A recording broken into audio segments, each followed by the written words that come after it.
Hey, good morning. So I'm live streaming from two different places this morning. This right here is YouTube, and this right here is TikTok.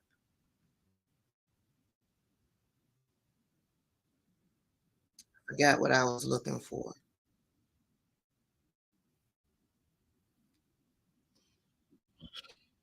It'll come to me. Good morning, everybody.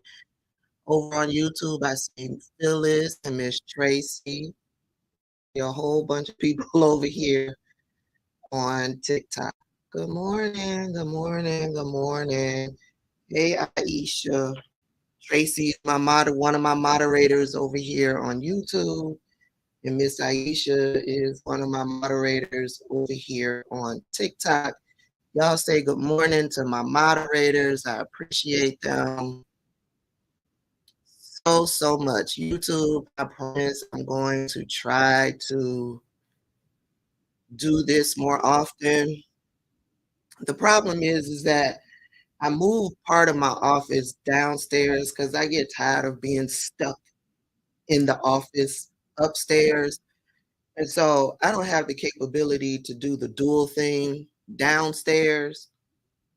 And so that's where I've been the past few months. But I'm in the office today. So we're going to do dual live streaming on YouTube and on TikTok. Good morning, everybody coming in. We're going to talk about Ralph Yarl. Yesterday I said I didn't want to talk about it because these types of stories, they hit me in a different way, and it's not in a good way. I mean, they really shoot me into a state of depression. So I don't listen, my okay, that's better. Out here multitasking in the AM. Yes. Yes. I am. I would also live stream on Instagram, but child, they give you a maximum limit. You can only live stream for, I think it's 20 minutes, and then they shut it out and you got to start all over. I ain't got time for that. I ain't got time for that. But we're going to talk about a couple of things. We're going to talk about Ralph Yarl. The reason why I want to talk about it is because we've got updates and we got good news in regards to his condition. And we're also going to talk about what's going on over in Oklahoma. Some of y'all may have heard about it, some of y'all may have not. And we're going to talk about whatever else pops up. We're going to talk about Anthony Bass. I think he's a major league baseball player. I'm like, when I saw this story, I was like, what world do these people live in? They really live in a world of entitlement. And if you are not financially in their category, you're considered their servants, their peasants, and they can treat you or your space in any kind of way. And I just wanted to talk about it. I wanted to bring it to you because I see both sides of the situation, but it's the way presented it, I think, that has turned me off, because he presented it, this situation, with this air of entitlement, and these people are beneath me, and how dare they. Hey, Former Love Poet, listen, if you guys are not following Former Love Poet, please follow him. I think, a lot of us Black content creators, we talk a lot about, we all have a different niche, right? I told y'all what my niche is. I talk about what's going on in the political news, what's going on politically, and how it affects the Black community so that my people can be educated on the issues and make the best decisions for them when they get in that voting booth, right? That's my angle.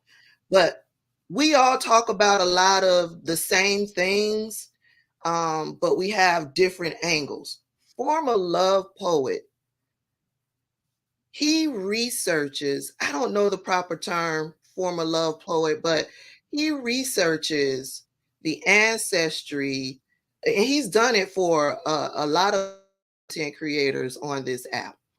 But he researches the ancestry for Black people, and it could date all the way back to the 1600s.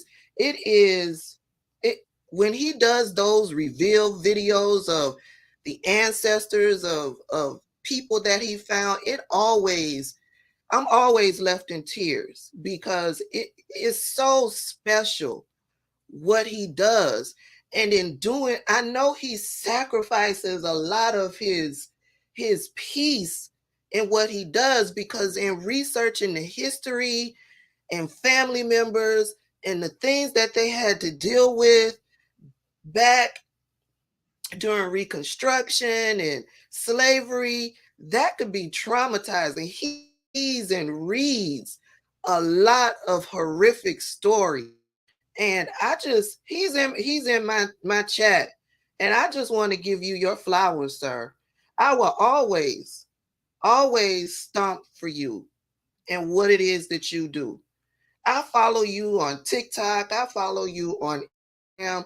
What you do is so special to me. And I know you have to take breaks, and I know I see you and I hear you when you get in those moments where you can't stop crying. And I want you to understand that what you do is valuable, and I appreciate it. If y'all not following former love poet on TikTok, follow him, support him. I think he has a Venmo or a website where you can donate work that he does. Follow him on Instagram. On Instagram, he just blew up. To me, it's like, I don't know. I think it was a video that he did, and a celebrity came across and posted about him. And from there, he blew up. I just feel he's getting the recognition that he deserves. Okay, so he put a comment. Um, he said he started with $1,000 donation in 21, and he has helped over 100 families. I just I bow down to you, sir. I, I know you sacrifice your peace in doing what it is that you do, and I appreciate you. Um, the name of his project is Project.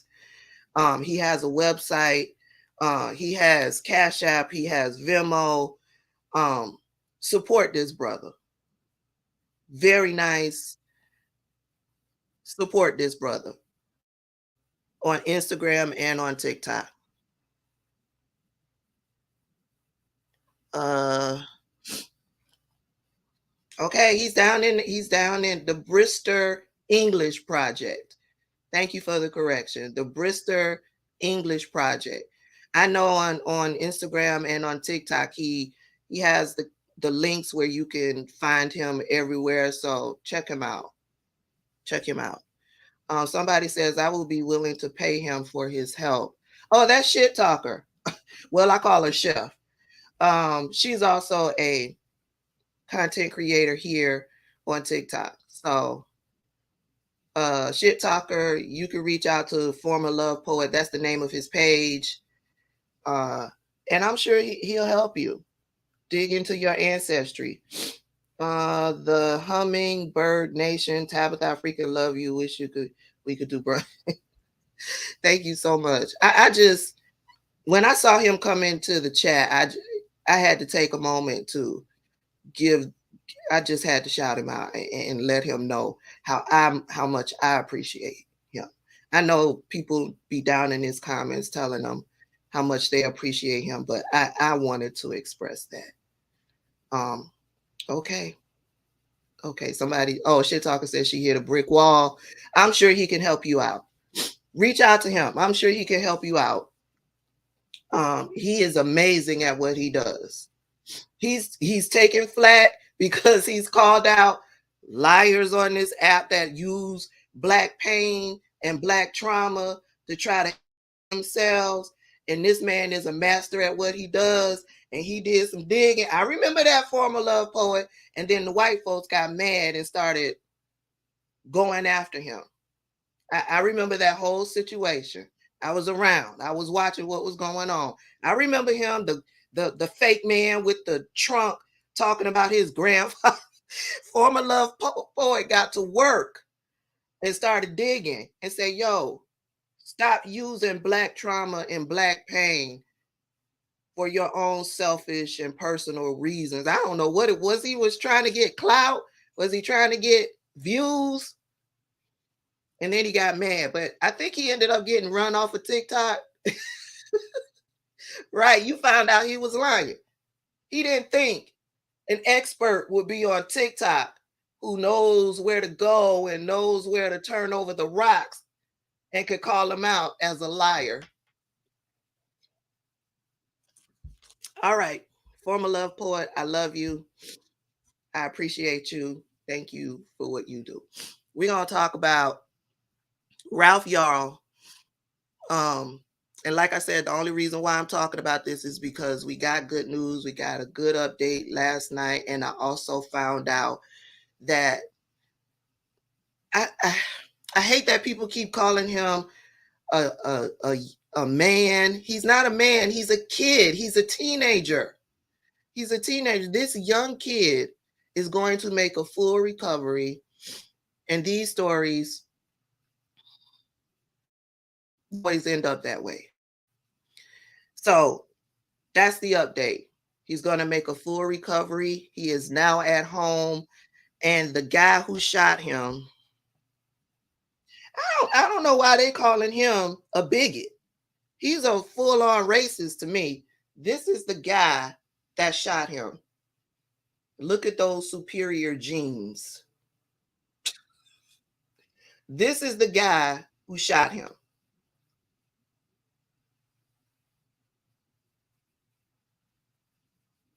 His name is Andrew, and his ass has been arrested. Let me get the deets from the family's lawyer, which is Lee Merritt. We all know Lee Merritt. He's a civil rights attorney. I think he was involved in Ahmaud Arbery's case here in Georgia. So we all know Lee Merritt. Lee Merritt and Ben Crump work hand in hand on a lot of these cases and a whole bunch of cases that we don't see, that don't make it to the forefront. Lee Merritt and Ben Crump, I don't know if they're part of the same law firm. I think they're separate, but they both are,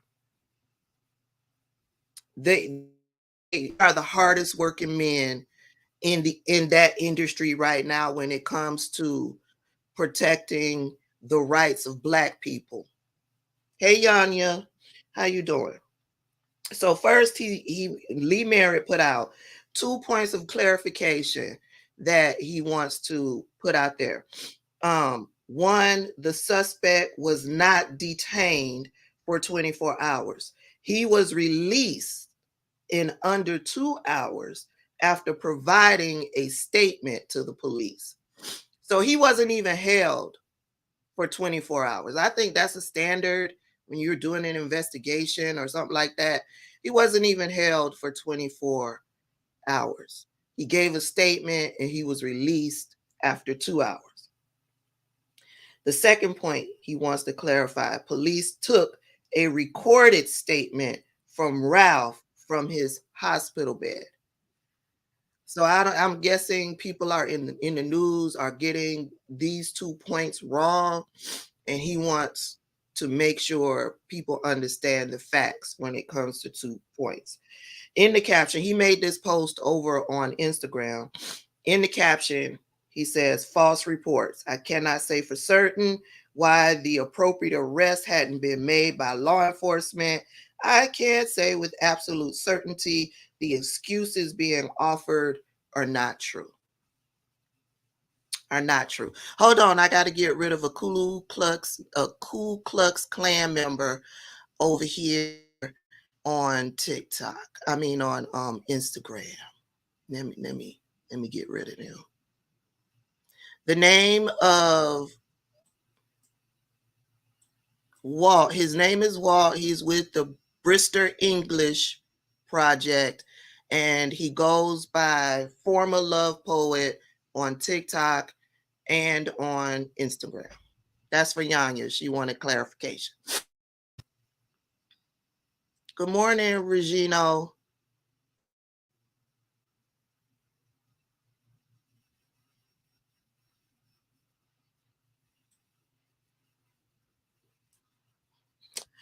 So Lee Merritt goes on to make the announcement. Clay County prosecutors charge 85-year-old Andrew Lester with first-degree felony assault and first-degree armed criminal action, facing in prison following national outrage after the shooting of 16-year-old Yarl. So he has been charged. He has been arrested.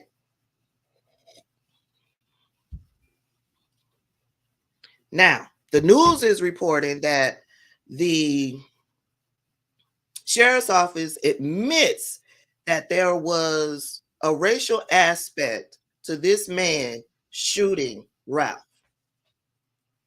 So if they're admitting this, why were there no hate crime charges? Where did this happen, y'all? What state did this happen in? Kansas City, Missouri? Missouri not have hate crime laws? Anybody know? Anybody know if Missouri has hate crime laws? Thank you, Tracy, for putting the link to his Instagram page down in the chat. I appreciate that. Y'all follow him. I'm telling you, those videos that he puts out when he reveals some of the relatives that he finds, I cry every time. I get choked up every time. It's just, and he finds them way back, and I'm like, geez, they had cameras. Our people had cameras where they could take pictures this far back. It just blows my mind. Things that I would never think about comes to mind. So again, this is they're calling him a bigot. He's a racist. He's a hateful racist. And I believe the entire neighborhood is just as hateful and racist as he is, because Ralph went to 3 other houses and 2 of them didn't respond. And the third house, I got that right, y'all. The third house, the people made him put his hands up and lay face down on the ground or something like that. And that's where he eventually lost consciousness. A young boy is knocking on your door and he's bleeding. You can see and y'all, 2 of y'all ignore him. And then 1 of y'all make him put his hands up. The whole neighborhood thinks like this man. He just was willing to the extreme. He was just willing to go to the extreme. Why? Because he was resting in his white supremacy and he didn't think he would be charged. But does Missouri have a hate crime law? Hey, Harmony. I'm guessing they don't have a hate crime law as to why they didn't add a hate crime to that, because they admit that there's a racial component to the shooting. Oh, somebody said no. Okay. So we will be looking for the Department of Justice to step up to the plate. to file charges against this man for violating Ralph Yarl's civil rights and whatever else they can throw at him. Okay? So that's the update on Ralph Yarl. He is expected to make a full recovery. God is good. So let's talk about these people in Oklahoma, because somebody was like, what happened in Oklahoma? Well, you had this county, the commissioner, the police chief, and a police coordinator were having a conversation, and the conversation was recorded. And I'm going to play the recording. I want y'all to understand these are the conversations that they have behind closed doors. Hey, Leo Lion. I know I ain't seen y'all in a minute, other than down in the comments of the videos I post. Somebody says, oh, Yanya says, OMG, I found my new obsession. Thanks, Tracy. I'm looking at his Insta. Yes, I told you. I told you. You'll fall in love with him too. So they were having a conversation behind closed doors. Let me bring up the video. We're just gonna listen to the audio.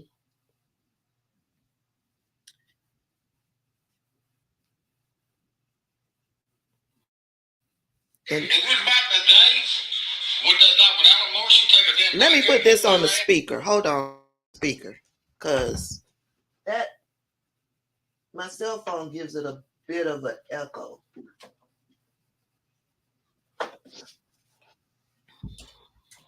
Let's put this on the speaker.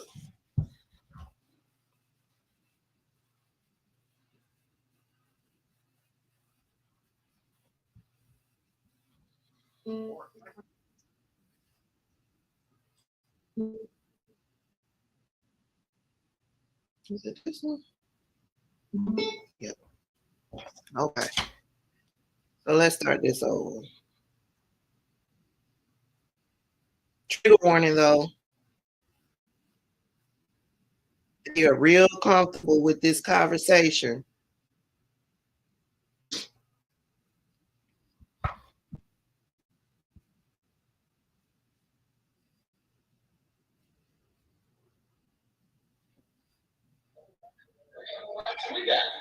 What they really don't know is that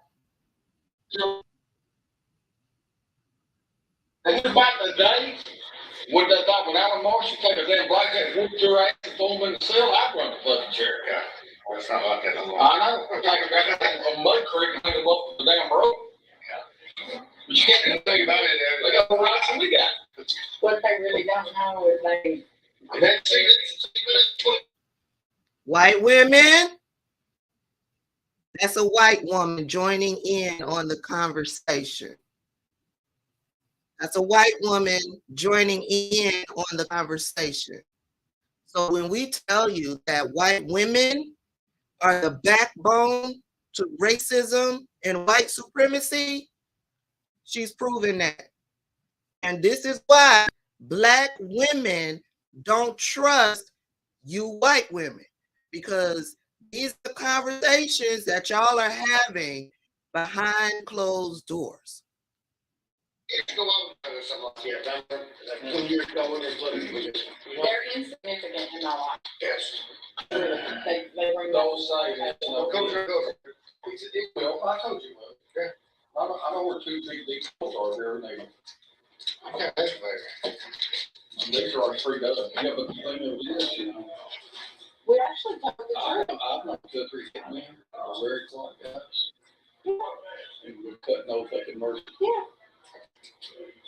In Louisiana, because it's all my brand. Yeah, but here's the reality. If a hair on his wife's head, or someone's head, or any of the people that really were behind all that, if a hair on their head got touched by anybody, who would be that guy? Yeah. On Mark Lonnie, you know, we rounded up tenfold to preserve the body and stuff like that, and I was get all the body and stuff like that. And Kyla was out there saying, all the body part, when she come apart, just the bunk body, just not. I picked up. And They really fall apart when they're hurt? and you ever had barbecues? Yeah. Same. I'm hungry. Glasses on. Got her full of butter bag. Kyle goes, you don't walk down his out, right? She goes, no, what? She goes, she got 3,350 degrees, leave her in there for 15 minutes, and she went. Now, if you couldn't understand, they are talking about lynching Black people, throwing them in ditches, talking about lynching Black people, and how, back then it was good old days when you could just do that. And the white woman says, yeah, you can't do that anymore. Okay. And they're talking about murdering journalists. That's what that conversation is about. Now, somebody asked, who are these people? Well, I dug a little deeper and I found out who they were, and I'll tell you their names. So the commissioner is the commissioner for District 2. His name is Mark Jennings, and this is McCurtain County Sheriff Office. Okay, so District 2 Commissioner Mark Jennings, he was the one that said, I know where 2 big deep holes are here if you ever need them. The other guy was Sheriff Kevin Clark. He was the one that said, basically, if I don't know where the 2 big deep holes are, I got an excavator. I could dig my own holes after we lynched the Black people to throw the bodies in. Okay. And so Jennings came back and said, well, these are already pre-dug, but the thing of it is, the woman comes in. Her name is Alicia Manning. Okay. She is a coordinator, an investigator of some sort for the sheriff's office. She was with the sheriff. She says, but the thing of it is, you can't do that these days. That's who they are. Let me the names again. District 2 Commissioner Mark Jennings, Sheriff Kevin Clardy, and Police Investigator Coordinator Alicia Manning. And this took place in McCurtain County. Okay, in Oklahoma. And it was recorded by a journalist. I don't know if a journalist was in on the conversation, but I know Oklahoma is the state. But I know that journalists in this area have been trying to expose the corruption of the McCurtain County Sheriff's Office. They have been asked to resign. And I saw on Occupy Democrats that the FBI is now involved.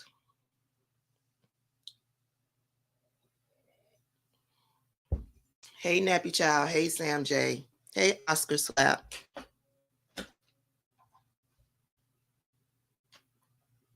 Okay. That's what's going on in Oklahoma.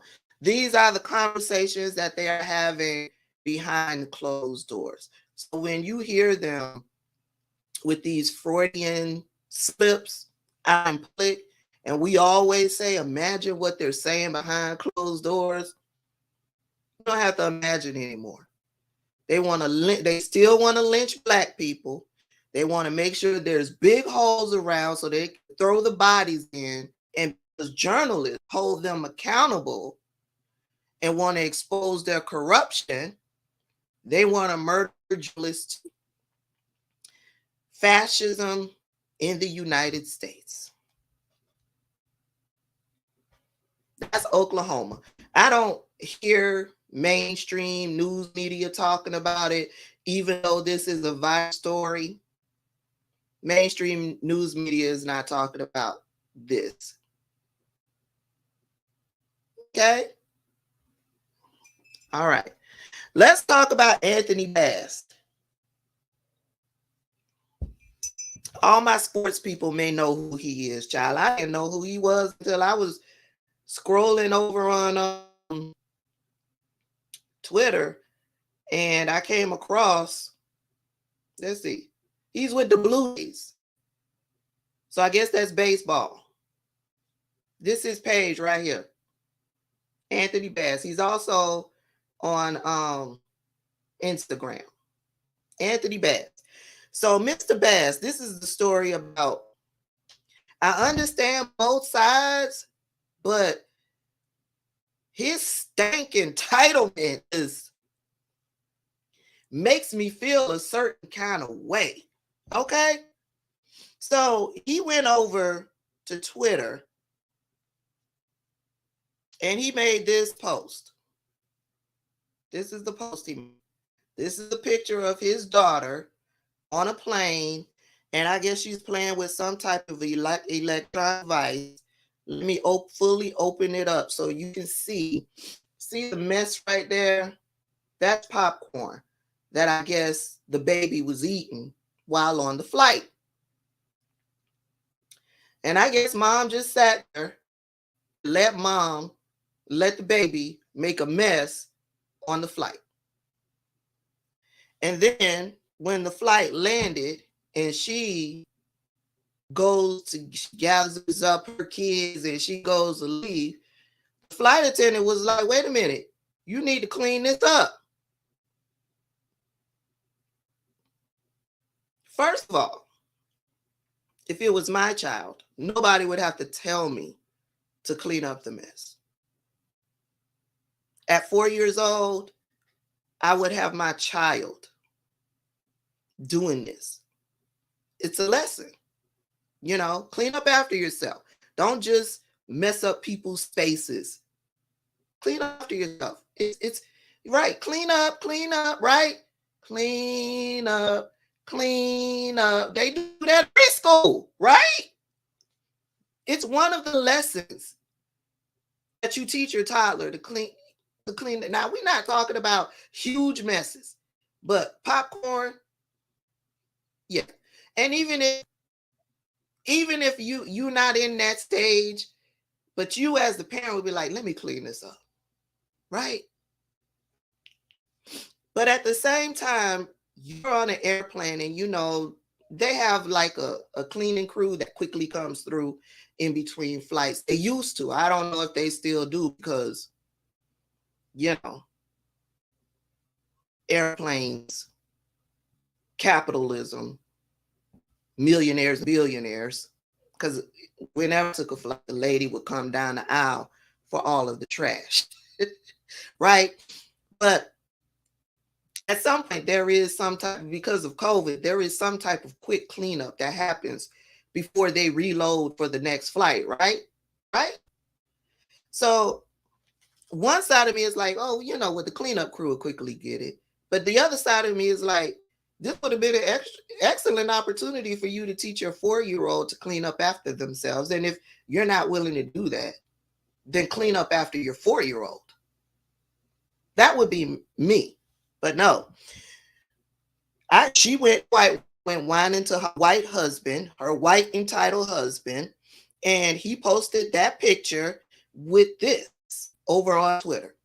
The flight attendant at United just made my 22-week pregnant wife traveling with a 5-year-old and a 2-year-old her hands and knees to pick up popcorn mess by my youngest daughter.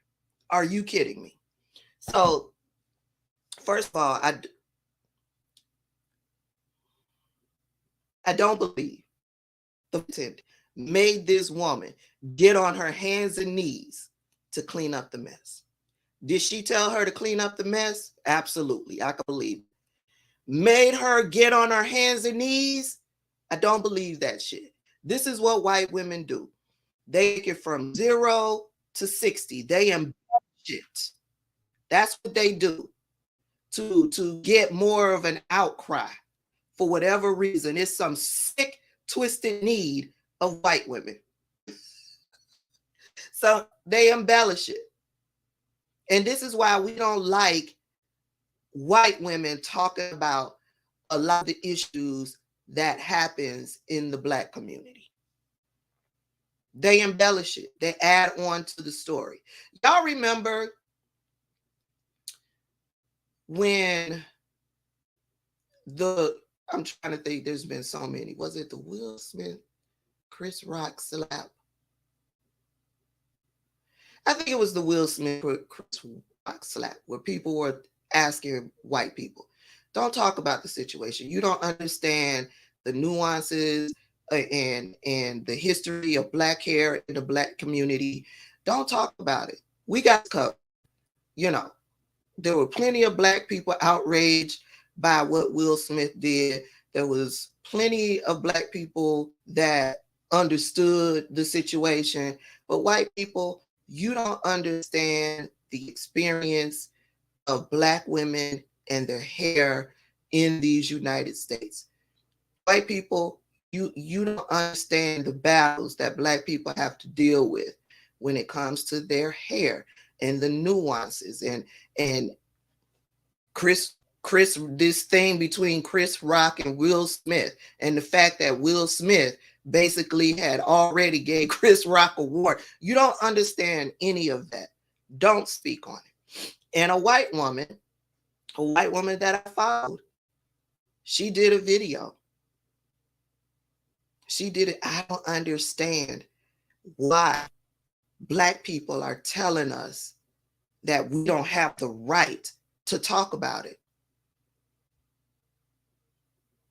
And I had to tell her, Black people didn't say you don't have the right to talk about it. Black people asked you not to talk about it because you don't understand the Black experience. So you see how it went from Black people asking you not to talk about it and her presenting it saying Black people saying we don't have the right to talk about it. It's that embellishment. And then another white woman also talking about the situation and says, I don't understand why I can't talk about Chris Rock being punched in the face by Will Smith. That right there, because you embellish it. You don't tell it how it is, because that's what y'all do. Y'all go to the extreme to get the reaction that you're looking for. Will Smith didn't punch Chris Rock. It was a slap. There is a difference. And white women, some of y'all follow me and y'all understand. So I know I'm going to get a bunch of people down in the comments of the videos that I do today talking about what I'm saying here. I don't give a shit. I will block you. You won't interrupt my piece. You won't take over my comment section. I don't give a shit. Either you understand what I'm saying, you respect what I'm saying, or you don't. Period. So this is what this white woman did. She probably told her husband, they made me get on my hands and knees. But anybody with common sense would question, what? They made you get? First of all, there is no one that can make me get on my hands and knees to do anything. So we know they ain't right. They asked you to get on your hands and knees and you did it. So there's that aspect of it. But what's wrong with cleaning up after your child? What's wrong with that? And what world are you living in that you expect other people to clean up your shit? The way he presented this, it did not sit right with me. It reeks of funky white entitlement. Why was this even put out on, so what are you expecting to get in return? What are you expecting to get by telling the world that you had to clean up after your child because of the mess that they made? Excuse me. This is Anthony Bass, the guy that plays for the Bluebirds, the Blue Jays. And of course, they are eating him up, right? Somebody commented under his post and said, a good parent will allow their kids to pick it up and be respectful to others.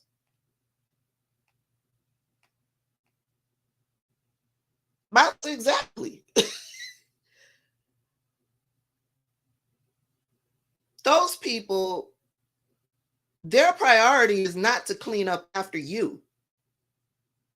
Their priority is to make sure you're safe while on their airplane. Do they do these other things? Of course. This is what he looked like, y'all. And she's 22 weeks pregnant. She's not handicapped in any kind of way. She's not handicapped. She can clean up after herself. Am I wrong? Good morning. Who is from the Bronx? Let me shout him out. Marcia. Marcia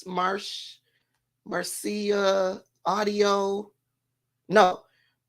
Mary Claudio 221. Good morning from the Bronx. This is the guy, y'all. The Blue Jays guy. And they are eating him up. Now, there's, of course, other entitled white people down in the comment section that are siding with him. But for the most part, people are like, this is stupid. and to me, I'm just like, oh. So you're in this financial tax bracket, and the people who are tasked with making sure you're on this flight safe and comfortable on this flight, you think they're supposed to clean up after you and your kids? Okay, so the lady was traveling with 2 children. She's pregnant with another. If she's overwhelmed with what she has to do, maybe she needs to hire a nanny to come. But that's your response to this situation? To try to call out United because your kid spilled popcorn on the floor and they asked your wife to clean it up? Listen, he goes on to say, I guess they was ragging him about maybe your wife shouldn't have given the child popcorn. Why would you give a kid popcorn anyway? He goes on to repost that comment and says, one last comment about today's incident. United provided the popcorn, not my wife. But your wife is the adult. Your wife is adult. So your wife said it was okay for your child to have this popcorn, right? I just don't. What? So if United gave your child a cup of arsenic poison, would your wife say it's okay? Come on. That just makes no sense. And so he finally ends it. Thank you, everyone, for the support. United Airlines is taking care of matters with the flight attendant internally. So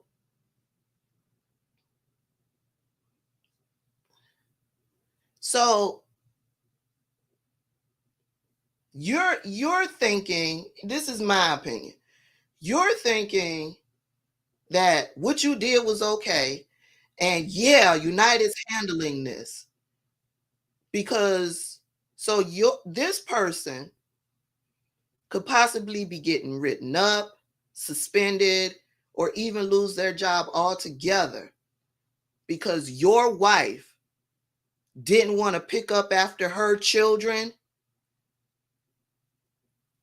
Y'all see, all of this was going through my head. I'm like, And I had to talk about it. Y'all know how some things I have to talk about. I have to get it out. Right. Brittany J says, next time, fly private. They'll gladly clean up all your shit.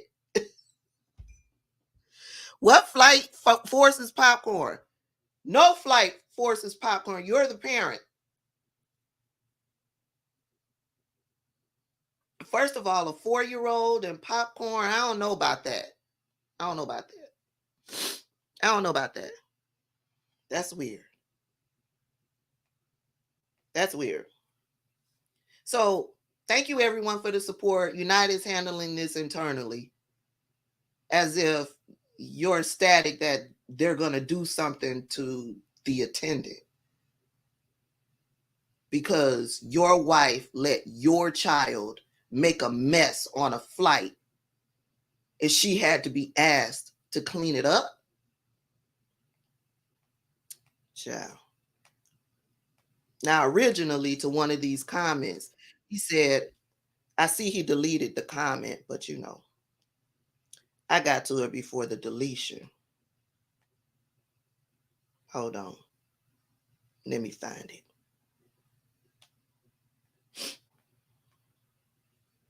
Somebody posted genuinely or responded to his post saying, genuinely curious, who should clean up the mess your 2-year-old made? As a parent of 3, I am the one that's responsible for them. He responded and said the cleaning crew they hire.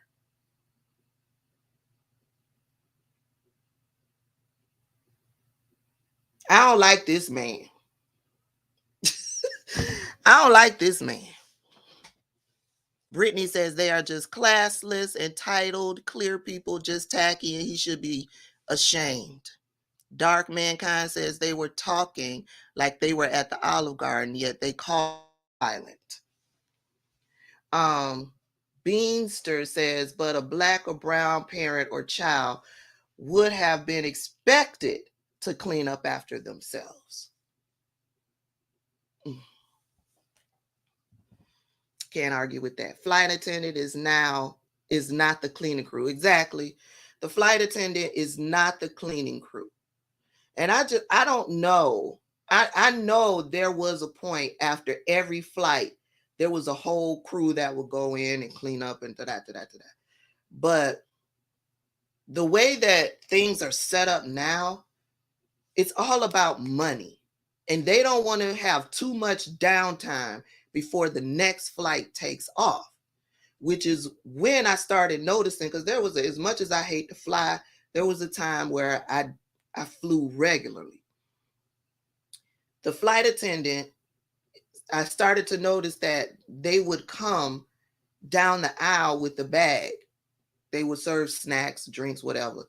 And then about 5 minutes, 10 minutes later, they would come down the aisle with the bag for you to put your trash in.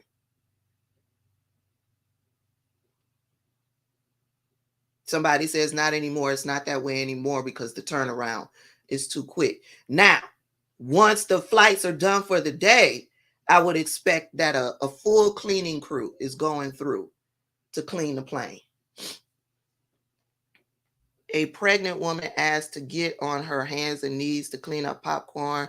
Yeah, I don't believe that. A white woman? You're going to ask a white woman to get on her hands and knees. First of all, she's going to be insulted by this worker, this service worker, telling her to get on her. I don't believe that shit. That's that embellishment that they do. I don't believe that at all. I don't believe that in the least. No, I don't believe that shit. No. Did the flight attendant ask her to clean up the mess? That I can believe. Is she in the wrong? I don't think so.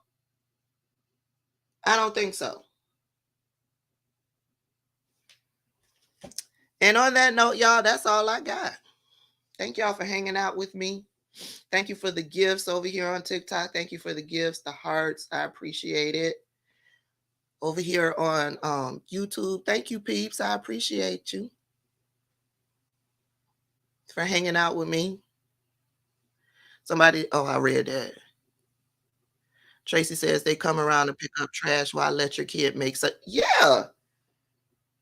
Yeah. I mean, as the popcorn is dropping, I'll be like, oh, you got to be careful. Let me get this popcorn. Not just let the baby continue to make a mess and then leave it for somebody else to clean up. That's just some. And in this day and age, wouldn't there be pictures, audio, video of the entire exchange? Because you know it had to be an exchange for a flight attendant to ask a white woman to get on her hands and knees to clean up popcorn. That would have been a situation, right? I would expect to see pictures, video. She didn't pull out her camera. I love y'all. Let me get to work. Thank y'all for hanging out with me. Be looking out for videos today. I took sort of a break yesterday. I had some deadlines I needed to meet. Those deadlines have been met, so I'm a little free this morning, but I see the algorithm is funky today. I don't know what's going on. The algorithm is funky, real funky today. And when the algorithm is funky, I don't like to put in too much work. So we'll see. I'll do another test to see what happens. And depending on how that video performs, that will determine how much work I do today. I love y'all. Take care of yourselves. Remember, is it Michigan? They got that deadly fungus virus in Michigan. Is it Michigan or Missouri? One of them M states. They got a deadly fungus virus. They ain't talking about it on mainstream media. In the articles that I saw, they don't tell me how this virus is getting from person to person. I don't know if it's by touch. I don't know if you're breathing in spores. I don't know. Wash your hands, because this virus, this fungus is deadly, and it's not responding to your typical antifungal medications and treatments. That's why people are dying. Okay? Missouri or Michigan, y'all gonna have to do some additional research. I forgot the name. Blasto something is the name of this deadly fungus that's being transmitted between people, baby. All right, y'all. I love y'all. I'll see y'all out there on the net.